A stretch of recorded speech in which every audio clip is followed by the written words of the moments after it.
Genesis chapter 34. The Dinah incident. Now Dinah the daughter of Leah, whom she had borne to Jacob, went out to see the daughters of the land. And when Shechem the son of Hamor the Hivite, prince of the country, saw her, he took her and lay with her, and violated her. His soul was strongly attracted to Dinah the daughter of Jacob, and he loved the young woman and spoke kindly to the young woman. So Shechem spoke to his father Hamor, saying, "Get me this young woman as a wife." And Jacob heard that he had defiled Dinah his daughter. Now his sons were with his livestock in the field, so Jacob held his peace until they came. Then Hamor the father of Shechem went out to Jacob to speak with him. And the sons of Jacob came in from the field when they heard it. And the men were grieved and very angry, because he had done a disgraceful thing in Israel by lying with Jacob's daughter, a thing which ought not to be done. But Hamor spoke with them, saying, "The soul of my son Shechem longs for your daughter. Please give her to him as a wife. And make marriages with us, give your daughters to us, and take our daughters to yourselves. So you shall dwell with us, and the land shall be before you. Dwell and trade in it, and acquire possessions for yourselves in it." Then Shechem said to her father and her brothers, "Let me find favor in your eyes, and whatever you say to me I will give. Ask me ever so much dowry and gift, and I will give according to what you say to me, but give me the young woman as a wife." But the sons of Jacob answered Shechem and Hamor his father, and spoke deceitfully, because he had defiled Dinah their sister.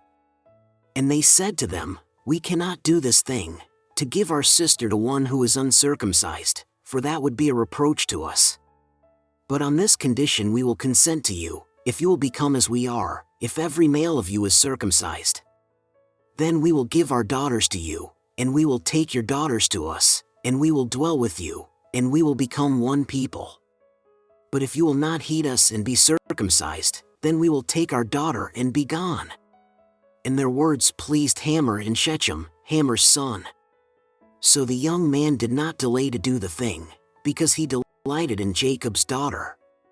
He was more honorable than all the household of his father. And Hamor and Shechem his son came to the gate of their city, and spoke with the men of their city, saying, "These men are at peace with us. Therefore let them dwell in the land and trade in it. For indeed the land is large enough for them. Let us take their daughters to us as wives, and let us give them our daughters. Only on this condition will the men consent to dwell with us, to be one people.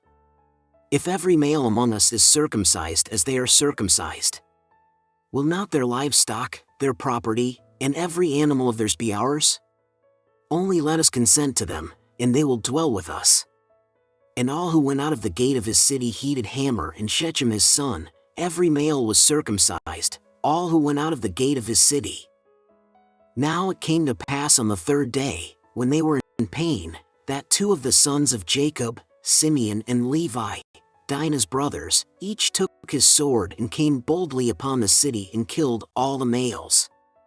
And they killed Hamor and Shechem his son with the edge of the sword, and took Dinah from Shechem's house, and went out. The sons of Jacob came upon the slain, and plundered the city, because their sister had been defiled. They took their sheep, their oxen, and their donkeys, what was in the city and what was in the field, and all their wealth. All their little ones and their wives they took captive, and they plundered even all that was in the houses.